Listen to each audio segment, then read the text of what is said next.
Oh look, it's the one thing nobody asked for. A Tracey episode. An episode dedicated to Tracey bloody Sketch It. Oh, God help me. Days like this, I think I should probably take up drinking. As we begin today's episode, I've got to ask, is it just me, or does Lapras really look like an inflatable here? I don't know if it's just the position of its fins, or the way they've animated the lighting, or what, but it really does look like it's made of rubber here. It's like this is a fake Lapras that they've bought at one of those tacky seaside shops that sells like inflatable crocodiles and killer whales and stuff. Misty gets spooked by a Beedrill flying past, but the Beedrill almost looks like it came from out of the ocean. I guess you could say it must have been a beach drill? Oh, come on, I've said worse than that. Tracey says the reason he's excited to be on this particular island is because it's famous for its bug element Pokemon. Mate, we all know you meant bug type Pokemon, but at the same time, how are you gonna get the words type and element mixed up here? I could understand calling a fire type Pokemon a fire element Pokemon, but bug element just doesn't even make sense. Screw your head on, lad. Ash tells Tracey Misty's scared of bugs, and when Tracey calls her a chicken, Misty stamps on his foot. I don't know why you're getting pissed at him, Misty. He was basically calling you a pussy bitch because you were acting like a pussy bitch. Although I can't really say much because I'm afraid of bugs as well. Like big time as well. Like I don't like them being near me. I guess that makes me a pussy bitch too. Tracey's Marilyn Venonat spots something and Tracey gets out his binoculars to find out what and exclaims, "Wow, a Caterpie!" What do you mean a Caterpie? There's 8 of them, mate. Direct quote from Ash. Hey, I haven't caught a Caterpie in a long time. Well, if you do catch another, just make sure you don't release it 6 episodes later. I really can't handle another goodbye like that one. Tracey comments that Venonat's radar eyes and Maryl's super sensitive hearing make them a great team. And Misty responds, "At least they're not bug types." Misty, mate, I hate to break it to you, but one of them is a bug type. Now I wonder which one it could be. Could it be the Aqua Mouse Pokemon? Or could it be the insect Pokemon? Man, if only this was more obvious. Suddenly, Venonat and Marill spot something else, and Misty says she hopes it's not buggy. Misty, mate, what part of this island is famous for its bug-type Pokemon are you not getting here? Of course it's gonna be buggy. Use your noodle. The gang follow Venonat and Marill, only to find a battered and beaten Scyther lying on the ground. And when Ash checks his Pokedex to find out more information about Scyther, even though he's already seen a Scyther multiple times, even battled one, so I don't really know why he needs any more info on a Scyther, the Pokedex shows a Scyther with 5 wings. So the question is, what's the deal here? Are the pictures of Pokemon in the Pokedex just illustrations of Pokemon, but we've never been able to tell because we've always just assumed they were photographs, because a photograph in a cartoon world just looks like a cartoon image or an illustration, so we'd have had no reason to think that they weren't photographs, but maybe they are just illustrations, just drawings of the Pokemon and someone buggered it up. Or did the people who photographed the Pokedex, because it is in fact photographs of the Pokemon, just happen to photograph the one Scyther that has 5 wings? Like, was one Scyther just born with an extra wing and that was the one that they happened to photograph for the Pokedex, if they are in fact photos, but we don't really know. We need a bit more confirmation on this. I guess answers on a postcard? Also, according to the Pokedex, Scyther is a strong flyer, even though it can't learn fly. Direct quote from Tracey to the very obviously injured Scyther lying at his feet. "Are you okay, buddy?" Most embarrassingly stupid question of the week. Tracey, mate, does it look okay to you? Poor thing looks about 30 seconds away from death, which is exactly how my channel will look if you don't hit that like button, share the video on social media, and leave a lovely comment down below. Seriously, channel's gonna die soon, and if you don't do all of those things, it's gonna be your fault. If you can't think of a comment to leave, just think of something super generic, like, "Wow, I just checked out Tearastar on TikTok and she's gorgeous." Or just comment the name of the secret Pokemon I've hidden somewhere in the video. And if you're new here, thanks for giving the channel a chance. Welcome to the sinking ship. Hit the subscribe button to tape up that hole with some flex tape. And maybe we'll survive. Turn on all notifications as well so you never miss a video. The Scyther resists Tracey's attempts to help it, and Ash decides to try and catch it in a Pokeball so he can then take it to a Pokemon Center to be healed. But when he throws the Pokeball, Scyther just bats it away, bringing up that age-old question. Well, how do Pokeballs even work? Since the Scyther's resisting, Ash decides to battle it, but just as he's about to issue a command to Pikachu, Tracey cuts him off and says Scyther is too weak to fight, and then decides to send in his own Venonat to battle the Scyther. Tracey, mate, don't think we can't all see what you're doing here. You want that Scyther yourself, and you're annoyed that Ash thought of catching it before you, so you've basically cock-blocked him out of the capture. You're not fooling anyone, mate, and you're a bad friend. You thieving bastard, Tracey Sketchit. Just as we expected, Tracey gets Venonat to use Sleep Powder to put the wild Scyther to sleep. And instead of being like, go ahead Ash, now you can catch it, Tracey just throws a Pokeball of his own to catch the Scyther for himself. Stopping someone from fighting and catching a Pokemon so you can fight it and catch it yourself? That's not very protagonistic. What kind of fuckery is this? The Pokeball doesn't even shake, it just automatically flies back to Tracey's hand like some kind of witchcraft. Mate, at least make sure the catch was successful before running off with the Pokeball. What if Scyther would have broken out and chopped your head off? Actually, you know what? Carry on as you were there, Tracey. We'll all cross our fingers. Team Rocket are minding their own business when a random Beedrill flies straight through their hot air balloon and bursts it. Could have gone around the balloon, but just chose to burst it for no reason. This Beedrill's a wanker. Pass it on. Mate, a shiny Weedle slithers by and nobody bats an eyelid. See, if I was there, I'd have never let that thing get away. Oh, shiny Weedle! Shiny Weedle!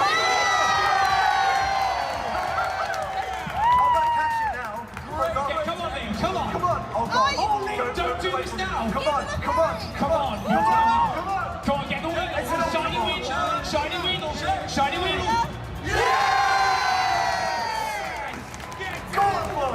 Told you. Team Rocket are then confronted by a swarm of Scyther, and this one has a big X sliced into its forehead. Wow, I wonder if this one is more important than all the others. Mate, Pokemon do subtlety so well. That was sarcasm, by the way.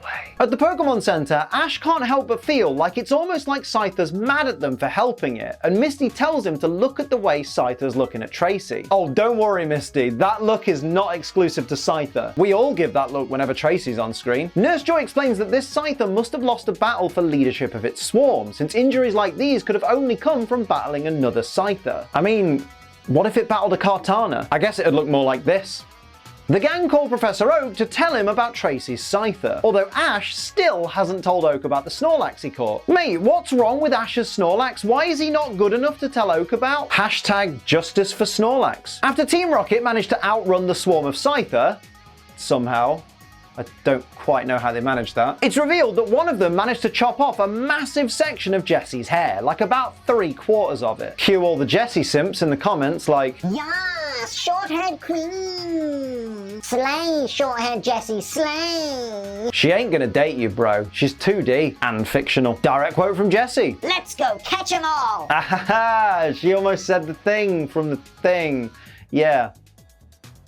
After Jessie begins to storm off after the Scyther, James and Meowth stop her and warn her that if she's not careful, she might end up with a crew cut. Jessie imagines this and says that that's her nightmare. Now, you'd probably be expecting me to say something like, wow, Jessie, way to push 90 stereotypes of femininity and the kinds of hairstyles society says women should have. But in actual fact, I'm not. Jessie didn't say anything about other women. She just doesn't like the idea of that hairstyle for herself personally. And that's okay. Ash suggests that Scyther should challenge the new leader of its swarm to a rematch once it gets better, but to me that's a really stupid idea. For a couple of reasons. One, what if Scyther gets battered again? If you think its pride hurts now, what happens when it comes back all Billy Big Bollocks and then just gets beaten down again? And two, if it does win against the new leader, doesn't it then become the new leader? At which point it would probably want to stay with its swarm, wouldn't it? Rather than travel with Tracey. I'm just saying, this plan's a mess. Apparently, Pinsir's cry is Pinsir, mate, if you're gonna be sick, just be sick. There's no point holding it back. You'll feel better once it's out, mate. Meanwhile, Jessie fires a bomb at the wild Scyther that contains this glue-like substance that limits their movements and basically renders them unable to battle. But I have to ask, if this kind of equipment is an option you have, why don't you use this all the time? Another option that's available all the time is using code ACE for money off G Fuel. Today I'm drinking the wonderful Phase 10. It is beautiful. It's a lovely, luxurious white cherry flavor, and it is,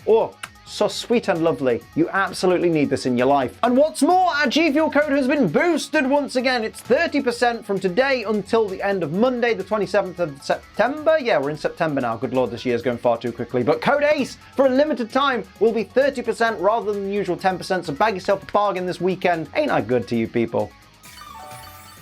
Oh, Phase 10 is beautiful. Do not sleep on Phase 10. I know a lot of people whose favorite flavor is Phase 10. It's very nice. It's very lovely. And you can get it for 30% off right now with code ACE. So go and do it. Of course, remember, G Fuel is for over 18s only. Children don't need caffeine because good lord, they're annoying. Do not give children caffeine. And because it contains caffeine, just drink it responsibly. Don't be a dickhead. Nurse Joy says that Scyther's healing nicely and removes the bandages from its wings. You know, those bandages that were the only things preventing Scyther from flying away. Nurse Joy is then shocked when Scyther decides it will indeed fly away. Joy, use your noodle. Instead of leaving through a door like anybody else, Scyther just smashes its way through the Pokemon Center window. Scyther, mate, I know your pride's hurting, but that's no reason to be such a colossal dickbag. Also, does Tracey have to pay for that since it's his Scyther that broke the window? Or does the Pokemon Center have insurance that will pay for it because it's technically Nurse Joy's fault? Let me know your thoughts on insurance claims in the Pokemon world down in the comments below so that I have something to help me fall asleep. As Scyther shakily flies away to challenge its swarm's new leader, Tracey says its body may be weak, but its heart is strong. Ash then says, Come on, I don't want to miss this. Ash, mate, you don't want to miss a weakened Scyther getting absolutely pummeled by an opponent that was stronger even when Scyther was healthy? You sick bastard. Jessie says she's been robbed of her resplendent hair. James sounds confused at the word resplendent, and Meowth says, Must mean big. Now I know this isn't much of a WTF moment because of course James and Meowth are going to be too dumb to know the actual meaning of resplendent, but I had to include this because 1, the line from Meowth got a genuine chuckle out of me, and 2, resplendent is one of my favorite words, so these two need to put more respect on the word resplendent. It's a cool word, and people need to use it more. Not when your mum's in the room, obviously. She's grim. Jessie says that since she was a child, her hair has been her only companion. Hold on. What do you do with your hair, Jessie? I know a lot of people who take pride in their hair, but I've never known anyone that considers it a companion. Jessie has a weird hair kink, I think. Pass it on. Ash and friends laugh at Jessie simply for having a different hairstyle than they're used to seeing her with. That's not very protagonisty. In fact, it's downright cuntish. This is exactly why people get so anxious about making little changes in their appearance when they're trying to experiment with their look because of how arseholes like this will react. Ash, Misty, Tracey, be better. Okay, Team Rocket's variation of their motto here is absolutely fantastic. Like, I have to applaud it. It is wonderful, especially James's lines like, It used to be there, now it's stubble. and of course, Too bad her hair went on vacation. and then Meowth just ending it with, Hairy. I'm not even mad. That was a masterpiece. James gets Weezing to use Smokescreen before Pikachu can attack, and Tracey's Scyther jumps in and uses what looks like Whirlwind, but can't be Whirlwind because Scyther can't learn Whirlwind. Well, actually, Liam, I think you'll find they clearly say it's Swords Dance moments later.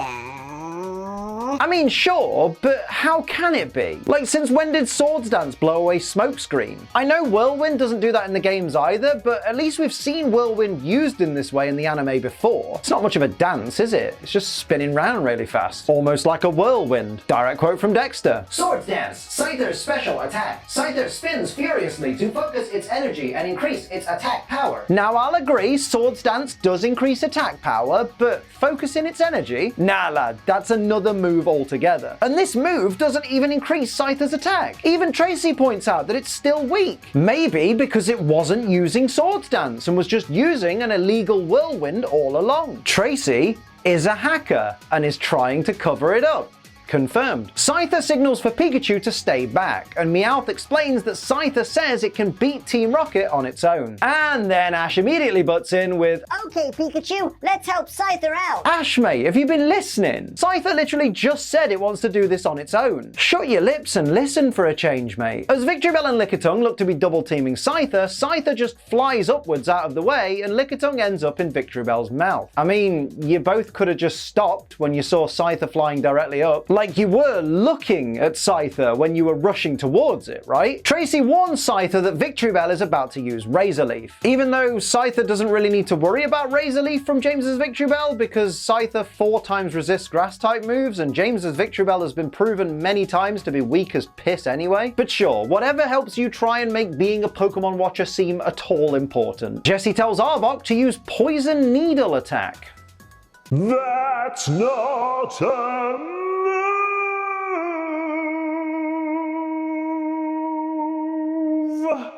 As Tracey's Scyther looks to be tiring and about to fall victim to Arbok's Poison Sting Jessie, Poison Sting, the lead Scyther jumps in front of it and takes the hit for Tracey's Scyther. But how did that Scyther move so quickly? It's covered in that glue stuff that restricts its movement. Plus, after being cramped up in a net with all the other Scyther, shouldn't it be stuck to them too? What I'm saying is, this is bollocks. There's no way that lead Scyther could have got there in time. As Jessie tells all 4 of Team Rocket's Pokemon to attack Scyther at once, Tracey's Scyther gets on the shoulders of the lead Scyther and uses it as like a boost to jump off. However that's supposed to help. I think the idea is it's meant to have given Scyther some extra momentum or something, even though it just jumped off the other Scyther's shoulders. Like, the other Scyther I don't think even pushed it. But wait, the lead Scyther's covered in all that gluey sticky stuff, so shouldn't Tracey's Scyther have just stuck to it? If this glue apparently barely sticks anything together, I don't know why the wild Scyther didn't just cut it all off and free themselves. I'm just saying, this selectively sticky glue isn't making a lot of sense right now. Tracey's Scyther defeats 4 Pokemon with only 3 slash attacks. Tracey is absolutely a hacker. It's undeniable. Confirmed. As Jessie's about to fire her last glue bomb at Tracey's Scyther, Ash gets Pikachu to jump in and use Thunderbolt on Team Rocket. I thought Tracey's Scyther didn't need their help. What a shame. Guess it can't reclaim its pride now. Scyther slashes at Team Rocket until it's given Jessie and James mohawks each and a random strip of fur missing down Meowth's face. My main takeaway from this though is that this isn't a bad look for Jessie and James. Like, it kind of suits them. Like, I know they're mortified by it, but honestly, if they'd have kept it, I'd have been totally on board with that. Maybe just for a few episodes at least. After Team Rocket run away, Tracey praises Scyther and Ash says, You beat them all! Technically, mate, Scyther only beat Meowth, Arbok, Weezing, Victreebel, and Lickitung. Pikachu beat Jessie and James. Scyther just styled their hair. Like, fair enough, winning 1 against 5 is still impressive, but let's not oversell it. We get a sweeping shot of this small pond that all the Scyther are using to wash off the glue, but they're all stood completely still like statues, and all we hear are awkward splashing and sloshing sounds. It's not for very long, but it just looks and sounds really weird to me. Does anyone else feel like this? Just the shot with the sounds in the background whilst none of them are moving just doesn't work for me. Maybe it's just me. Tracey says that after all this, Scyther probably feels stronger than it ever did, and then says they both feel stronger. Tracey, what the hell did you do to feel stronger? You did bugger all, mate. Oh, you told it to use a few attacks, a little double team here, a little slash there. Mate, you did naff all. Stop trying to horn in on Scyther's moment. Remind me why you guys like this chump again? Tracey returns Scyther to its Pokeball and celebrates his catch, but then immediately starts taking pointers from Ash on the correct way to celebrate. Mate, how is Ash Ketchum of all people going to teach someone how to celebrate a capture? He still hasn't told Oak about his bloody Snorlax. So those are my WTF moments of Pokemon Season 2, Episode 17, Tracey Gets Bugged. Let me know your favorites and any that I missed down in the comments below. Don't forget to like, share, and subscribe. It really helps the channel. Head to twitch.tv/AceTrainLiam for all of my live streams, and of course use code ACE for money off G Fuel. But until next time,